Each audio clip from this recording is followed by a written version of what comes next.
মহিলাসকলক এইবাৰ ব্লেকমেইল কৰিবৰ কাৰণে মামায়ে হিমন্ত বিশ্ব শৰ্মাই এইবাৰ যেতিয়া গম পালে যে উজনি অসমত গোটেই অসমীয়া মানুহবিলাক বিজেপিৰ বিৰুদ্ধে গুচি গ'ল, সকলোবিলাকে গৌৰৱ গগৈক ভোট দিলে, সকলোবিলাকে নৰেন্দ্ৰ গগৈক ভোট দিলে। মামাই বিৰাট ভয় খালে, মামাৰ টোপনি নহ'ল, মামাই শুব নোৱাৰা হ'ল, মামাই ভয় খালে, মামাৰ বুকুখন আমি ইলেকশ্যনত ভোট দিওঁ কেলে আমাৰ জীৱন আৰু সম্পত্তি ৰক্ষা কৰিবলৈ হয়নে নহয়? যদি মানুহক বন্দুক দি মাৰে তেতিয়াহ'লে মানুহক ভোট দিলেতো ডাঙৰ বিপদ হ'ব, হয়নে নহয়? এতিয়া সুৰেশ বৰাক ভোট দিব পাৰি জানো? পাৰি নে নোৱাৰে? সুৰেশ বৰাক ভোট দিব পাৰি নে নোৱাৰে? মই এইকেইদিন নগাঁৱত আছো, নগাঁৱৰ ব্যৱসায়ীবিলাকে কৈছে বোলে ছাৰ আমি মৰি গ'লো সুৰেশ বৰাক ভোট দি দিছোঁ।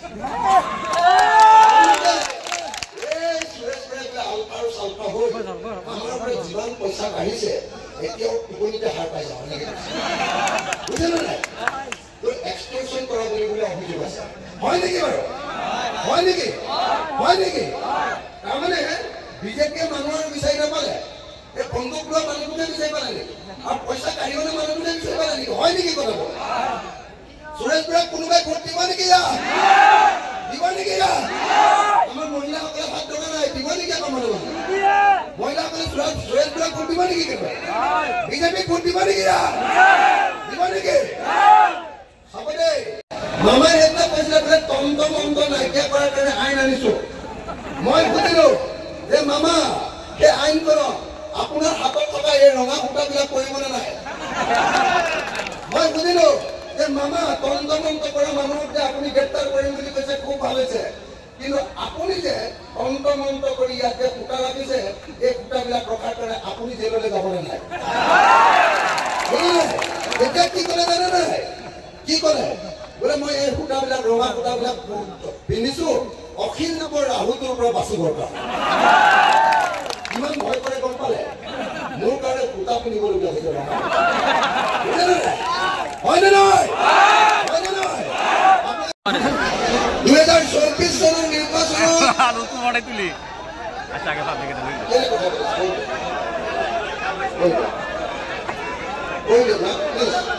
সাংবাদিকসকলে বাদ দি বাকীখিনি চব কৈ দিয়ক, আমি কৈ দিয়ক, কৈ দিয়ক।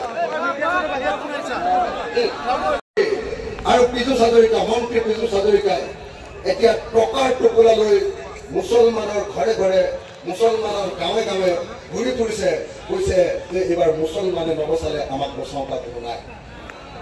কৈছে নে নাই কওক? কৈছে নে নাই কওক আপোনালোকে? শ্ৰদ্ধেয় ৰাইজ, শ্ৰদ্ধেয় ৰাইজ, মই আপোনালোকক সকলোকে এটা কথা ক'ব খুজিছো, যদি বস্তুৰ দাম বঢ়াব খোজে তেতিয়াহ'লে বিজেপিক ভোট দিয়ক। 3 টকা আছিলে এটা মুৰ্গীৰ ডিমৰ দাম, কিমান আছিলে? 3 টকা আছিলে, এতিয়া কিমান দাম হ'ল? কেইটকা? 10 টকা, হয়নে নহয়? 10 টকা। 3 টকা আছিলে আগতে লৱণৰ দাম, নিমখৰ দাম আছিলে 3 টকা। এতিয়া 1 কেজি নিমখৰ দাম কিমান? কিমান? এতিয়া 30 টকা 1 কেজি নিমখৰ দাম।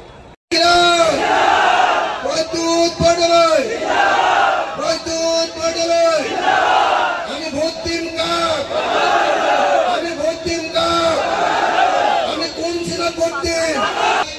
2024 চনৰ নিৰ্বাচনটো হাতত অসমৰ খিলঞ্জীয়া ৰাইজে সিদ্ধান্ত লৈছে যে বিজেপিৰ লগত আমি নাথাকো, আমি গৌৰৱ গগৈক জিকাম। গৌৰৱ গগৈ জিকিলে, আপোনালোকে লিখিল গৌৰৱ গগৈ জিকিলে। অকল গৌৰৱ গগৈ নহয়, ডিব্ৰুগড়ত নৰেন্দ্ৰজ্যোতি গগৈয়ে জিকিলে। উজনি অসমৰ খিলঞ্জীয়া সকলো অসমীয়া মানুহে সিদ্ধান্ত লৈছে যে বিজেপি হ'ল অসমীয়া জাতিৰ বিৰোধী দল। বিজেপিয়ে এতিয়া বাংলাদেশ, আফগানিস্তান আৰু পাকিস্তানত ধৰ্মৰ ভিত্তিত নাগৰিকত্ব দিবৰ কাৰণে কাৰ জৰিয়তে ইয়াতে নাগৰিকত্ব দিবৰ কাৰণে ব্যৱস্থা লৈছে। এতিয়া অৰুণাচলৰ কিৰণ ৰিজিজু, মন্ত্ৰী কিৰণ ৰিজিজুৱে কৈছে, আপোনালোকে খবৰ পাইছে নে নাই, যে অৰুণাচলত থকা হাজং আৰু চাকমা মানুহবিলাকক 5 লাখ মানুহ অৰুণাচলত আছে, সেইবিলাকক অৰুণাচলৰ পৰা খেদি দিব আৰু অসমৰ মুখ্যমন্ত্ৰী ভাৰতৰ গৃহমন্ত্ৰী অমিত শ্বাহে নিৰ্দেশ দিছে যে তেওঁলোকক অসমত মাটি দি ইয়াতে ভেটি দিব লাগিব, ইয়াতে নাগৰিকত্ব দিব। আজি অসমত যুগ যুগ ধৰি বসবাস কৰা হিন্দু মুছলমান মানুহে মাটি পোৱা নাই। অসমৰ খিলঞ্জীয়া মানুহৰ হাতত মাটি নাই। অসমৰ 6.5 লাখ মানুহ এতিয়াও ভূমিহীন, এতিয়াও মথাউৰিৰ ওপৰত বসবাস কৰে শ্ৰদ্ধেয় ৰাইজ। তেওঁলোকক মাটি দিবৰ কাৰণে বিজেপি চৰকাৰৰ মাটি নাই। কিন্তু চাপা আৰু হাজাও অৰুণাচলৰ ইতিহাসত থাকে এনেকুৱা কোনো মুখ্যমন্ত্ৰী জন্ম হোৱা নাছিলে যি কৈছিলে যে সংখ্যালঘুৰ ভোট, মুছলমানৰ ভোট আমাক নালাগে। কোনে কৈছিলে? কোনে কৈছিলে? কোনে কৈছিলে? কোনে কৈছিলে? অসম বিধানসভাত কৈছিলে, মই সন্মুখত থাকোঁতে কৈছিলে, যিটোক লৈ মই বহুত হুলস্থুল কৰিছিলো। অসম বিধানসভাত কৈছিলে যে ধুবুৰী, বৰপেটা, লাহৰীঘাট, ভীম অঞ্চললৈ, মৈৰাবাৰী অঞ্চললৈ গ'লে বাংলাদেশলৈ যোৱা যেন লাগে। কৈছে নেকি? কৰিব নেকি? মই মৈৰাবাৰী ৰাইজক সুধিছো, যদি মুছলমান বিদেশী আহে 1971 চনত আপোনালোকে ল'ব নেকি? মুছলমান বিদেশীক ল'ব নেকি? মই সকলোকে সুধিব কৈছো, ইয়াত মই সকলোকে বেয়া যদি নাপায় আপোনালোকে হাতখন তুলি জনাওকচোন। যদি আপোনালোকে যিবিলাকে হাত নুতুলে মই জানিম যে তেওঁলোকে বিদেশী ল'ব খুজিছে। মুছলমান বিদেশী ল'ব নেকি? মুছলমান বিদেশী ল'ব নেকি? মুছলমান বিদেশী ল'ব নেকি? হিন্দু বিদেশী ল'ব নেকি? হিন্দু মুছলমান বিদেশী ল'ব নেকি? বিদেশীক ল'ব নেকি? ল'ব নেকি? অসমৰ আকৌ হাতত দাঙি ৰাখক। অসমৰ সংবাদ মাধ্যমক দেখুৱাব খুজিছো, চাওক, মহিলাবাৰীৰ মুছলমান ৰাইজে হাত দাঙি কৈছে যে আমি এজনো বিদেশীক কেতিয়াও গ্ৰহণ নকৰো। হয়নে নহয়? হয়নে নহয়? হয়নে নহয়? হয়নে? অসমৰ মুছলমান ৰাইজে মুক্ত কৰি জয় আই অসম, জয় আই অসম, জয় আই অসম, ইনকিলাব, ইনকিলাব, ইনকিলাব, ইনকিলাব, ইনকিলাব, ইনকিলাব। ধন্যবাদ। মহিলাবাৰীৰ অনুষ্ঠিত হোৱা বিশাল গণসমাৱেশত উপস্থিত থকা সকলো ৰাইজে শপত লওঁ যে বিৰোধী মুখ্যমন্ত্ৰীৰ প্ৰাৰ্থী তথা ইণ্ডিয়াৰ প্ৰাৰ্থী তথা কংগ্ৰেছ দলৰ প্ৰাৰ্থী শ্ৰীযুত প্ৰদ্যুৎ বৰদলৈ ডাঙৰীয়াক হাতৰ চিনত ভোট দি জয়যুক্ত কৰি, হাতৰ চিনত ভোট দি ইণ্ডিয়াৰ প্ৰাৰ্থীজনক বিপুল ভোটত জয়যুক্ত কৰি সাম্প্ৰদায়িক বিজেপি আৰু সাম্প্ৰদায়িক AIDF দুয়োটাকে আমি কি থাকে অশোক স্তম্ভ আৰু মামাই ওলোৱা ডুপ্লিকেট যিখন ফৰ্ম 2 নম্বৰী যিখন ফৰ্ম এইখনত আছে কি পদুমৰ ফুল। হয়নে? পদুমৰ ফুল এইখন 2 নম্বৰী হয়নে নহয়? আৰে পদুমে ক'ৰবাত অৰুণোদয় দিব পাৰে নেকি? চৰকাৰেহে অৰুণোদয় দিব পাৰে। হয়নে নহয়? 2 নম্বৰ আপোনালোকে অৰুণোদয় ফৰ্মখন চাব। অৰুণোদয় ফৰ্মখনত আপোনালোকে চাব, অৰুণোদয়ৰ কাৰণে লগা আটাইতকৈ ডাঙৰ বস্তুটো হ'ল বেংক একাউণ্ট। হয়নে নহয়? তাত বেংক একাউণ্ট লিখিবৰ কাৰণে যদি জাগা আছে, মোৰ কামখন আপোনালোকে ফৰ্মখন চাব। ফৰ্মখনত আমাৰ হিতাধিকাৰীবিলাকৰ বেংক একাউণ্ট লিখিবৰ কাৰণে জাগাটো ৰাখিবলৈকে পাহৰি গ'ল। কৰিবলৈ যাওঁতে ঘৰ কৰিবলৈ যাওঁতে বেচেৰাহঁতে মিছা কথা ঠেং চুটি বুলি কলে নাই? ঘৰ কৰিবলৈ যাওঁতে মিছা প্ৰমাণ উলিয়াবলৈ যাওঁতে, নকলি প্ৰমাণ উলিয়াবলৈ যাওঁতে বেংক একাউণ্ট লিখিবলৈ যোৱা জেগাটো থাকি গুচি গ'ল। কিন্তু মই আপোনালোকক এটা ভাল খবৰ দিওঁ, আমাৰ অসম বিধানসভাত এখন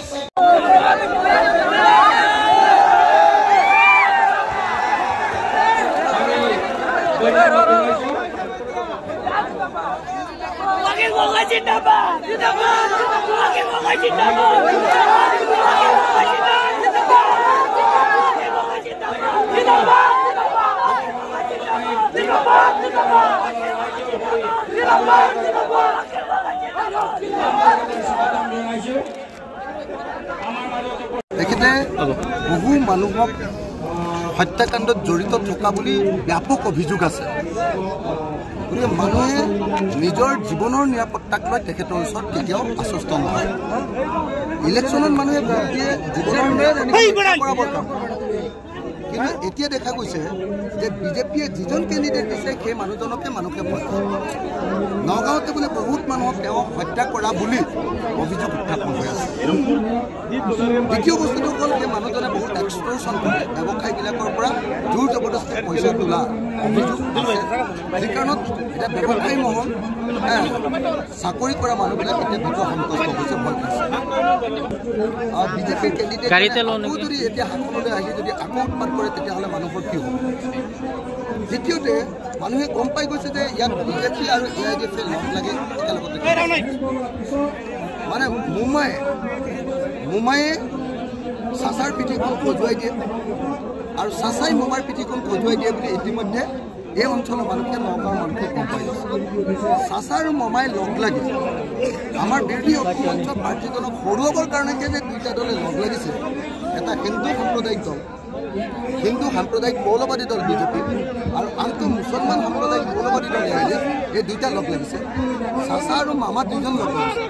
এই কথাটো ইতিমধ্যে সকলো মানুহে গম পাইছে আৰু সেইকাৰণে অসমৰ নগাঁও জিলাৰ সকলো মানুহে সিদ্ধান্ত লৈছে, নগাঁও সমষ্টিৰ সকলো মানুহে সিদ্ধান্ত লৈছে যে এইবাৰ যিকোনো প্ৰকাৰে চাচা মামা পৰুৱা ইয়াত আমি বিৰোধী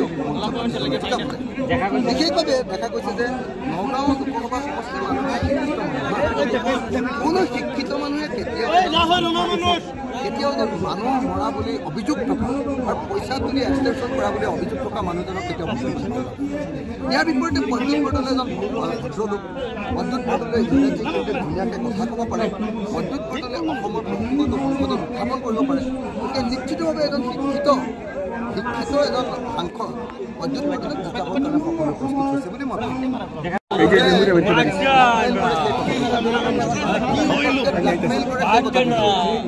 এতিয়া ইলেকশ্যনৰ সময়ত যদি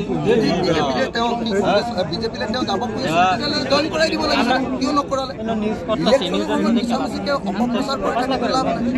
আমি যিমান জানো প্ৰদ্যুৎ বৰদলৈ দৃঢ়তাৰে সৈতে কংগ্ৰেছৰ সৈতে আছে আৰু ভৱিষ্যতেও থাকিব। আমি যিমান দূৰ জানো তাতকেতো আৰু ভিতৰৰ খবৰ যদি আছে তেতিয়াহ'লে মামা আৰু চাচাৰ থাকিব পাৰে নাজানো। নগাঁও লোকসভা সমষ্টিত জিকিব সেইটো নিশ্চিত সত্য আৰু সেইকাৰণে বিজেপিয়ে ভয় খাইছে, চাচা মামা দুইজনে ভয় খাইছে। আগতে নিশ্চয় দেখিছে যে পীযুষ হাজৰিকাই টকাৰ টুকুৰা এটা লৈ আহি এতিয়া নগাঁও লোকসভা সমষ্টিৰ মুছলমান মানুহবিলাকক এতিয়া পইচা দি আছে। আগতে তেওঁলোকে মুছলমানৰ ভোট নালাগে বুলি কৈছিলে, মিয়াৰ ভোট নালাগে বুলি কৈছিলে।